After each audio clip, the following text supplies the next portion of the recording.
வணக்கம். கலைச்செல்வி சாமியின் வழக்கறிஞர். இது போன வாரம் போஸ்ட் பண்ண வீடியோவோட கண்டினியூஷன். என் மாமியாருக்கு இந்த வீட்ல இருக்கிற இம்பார்ட்டன்ஸ், பிரையாரிட்டி, பவர் எனக்கு இங்க இல்லன்னு கேட்கிற இளம் பெண்கள், உங்க மாமியார் she invested herself towards her family where now she enjoys the profit. So before claiming the share in the profit, think about what you have invested. And please remember that your money, education, job, social status are not the capital to build a family. Same applies to men. இப்போ ஆண்களுக்கு ஒரு விஷயம் சொல்றேன். உங்க அம்மா, அக்கா, தங்கைன்னு உங்க வீட்டு பெண்கள் கிட்ட இருக்கிற மாதிரியான குவாலிட்டிஸ் என் மனைவி கிட்ட இல்லன்னு குறை சொல்லாதீங்க. உங்க அம்மா, அக்கா, தங்கை இவர்களெல்லாம் உங்ககிட்ட பிஹேவ் பண்ற மாதிரியே அவங்களுடைய கணவர் கிட்ட பிஹேவ் பண்ண மாட்டாங்க. அவங்க இன்லாஸ் கிட்ட பிஹேவ் பண்ண மாட்டாங்க. சோ நீங்க வெளியில இருந்து பாக்குற மேலோட்டமான விஷயங்களை வச்சு அதுதான் உண்மை போல, நம்ம வைஃப் மட்டும்தான் இன்லாஸோட சண்டை போட்டுட்டு அட்ஜஸ்ட் பண்ணாம அவங்களோட ஒட்டாம தனிச்சு இருக்காங்கன்னு தப்பு கணக்கு போடக்கூடாது. உங்க ரத்த உறவு பெண்களுடைய பர்சனல் லைஃப் எப்படின்னு நிச்சயமா உங்களுக்கு தெரிய வாய்ப்பில்லை.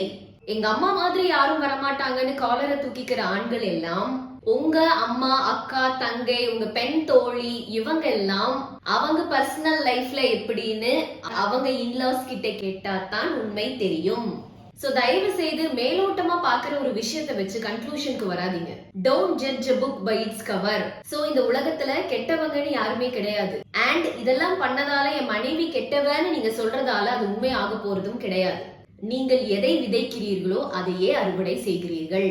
சோ நீங்க என்ன இன்வெஸ்ட் பண்றீங்களோ அதுக்கேத்த ரிட்டர்ன்ஸ் தான் கிடைக்கும். சோ நீங்க உங்களை முழுக்க முழுக்க கேம்ல இன்வெஸ்ட் பண்ணீங்கன்னா அதுக்கேத்த returns waste of time, energy இது மட்டும் தான். நீங்க மனைவியை தாண்டி மற்ற பெண்களை எப்படி கவருவதுன்னு அதுல உங்களை இன்வெஸ்ட் பண்ணீங்கன்னா நிச்சயமா அதற்கேற்ற பலன் உண்டு. அதே மாதிரி நீங்க உங்களை உங்க மனைவியிடம் இன்வெஸ்ட் பண்ணாத போது அங்க இருந்து ரிட்டர்ன்ஸ் மட்டும் எதிர்பார்க்கிறது எந்த வகையில நியாயம்?